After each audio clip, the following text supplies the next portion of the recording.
Hello students and welcome to biology class. In our previous topic we discussed about growth where we said growth is an irreversible or permanent increase in size or weight of an organism due to the production of new protoplasm. We also went further to look at some processes of growth which are the cell division, the cell enlargement and cell differentiation. After then, we also looked at the definition of mitosis and five stages that are involved in mitosis, which are the anaphase, the interphase, the prophase, the metaphase, and the telophase. But in this video, we shall be looking at the relevance of biology to agriculture, where we shall be discussing about the classification of plants.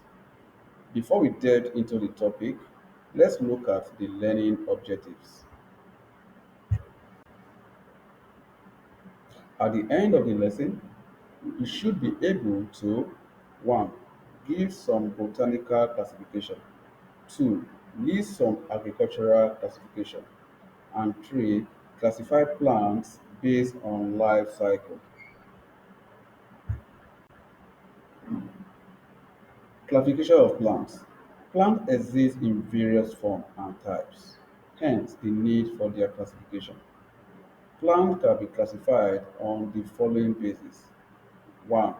Botanical classification, 2. Agricultural classification, 3.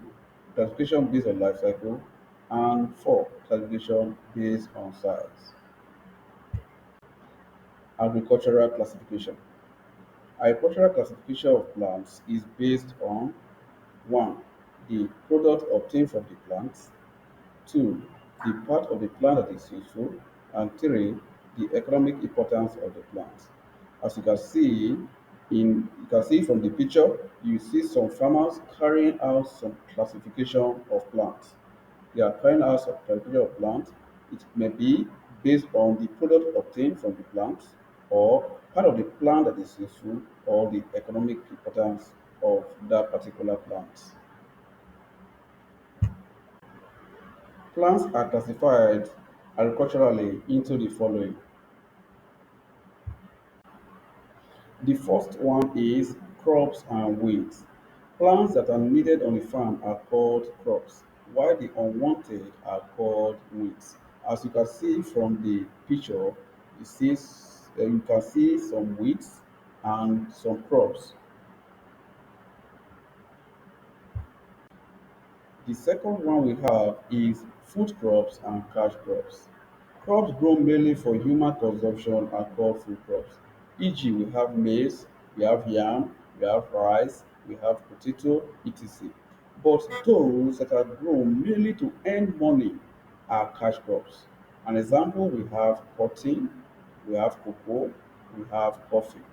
As you can see from the diagram, as you can see from the picture, you see cassava and cocoa crop. Another is root crops. Root crops. These are plants which store mainly starch in edible underground stem or roots. Example, we have yam, cassava, any type of root crops you can think of. We have groundnut. They are all root crops, as you can see from the diagram. Okay. Another is cereal crops. These are monocotyledonous plants of the grass family whose grains are eaten, e.g. we have maize, millet, guinea corn, rice, wheat, etc. They are all rich in carbohydrates. When you look at all these plants that I've measured, you discover that they are all monocotyledonous plants, plants that have only one seedling.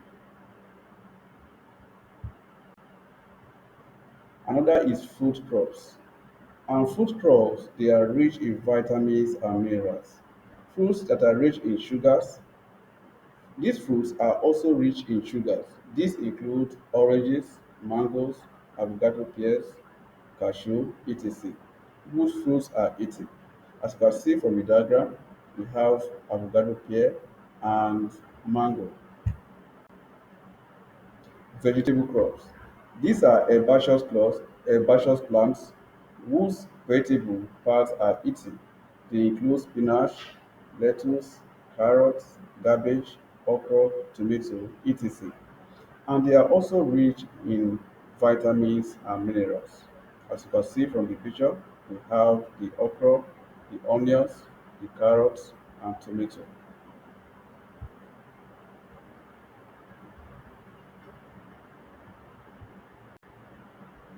Let's look at some plant classification based on life cycle and sizes. Annual crops. Annual crops, they are those plants that complete their life cycle within one growing season or year. E.g., we have maize, we have yam, melon, cowpea, tomato, etc. So you can see from the picture, you see a maize grain and yam tubers. Biennial crops. These are crops that complete their life cycle within 2 years. We have banana, plantain, pineapple, etc. Perennial crops. These persist over 2 years, producing their yield every season. E.g., we have oranges, mango, oil palm, cocoa, etc.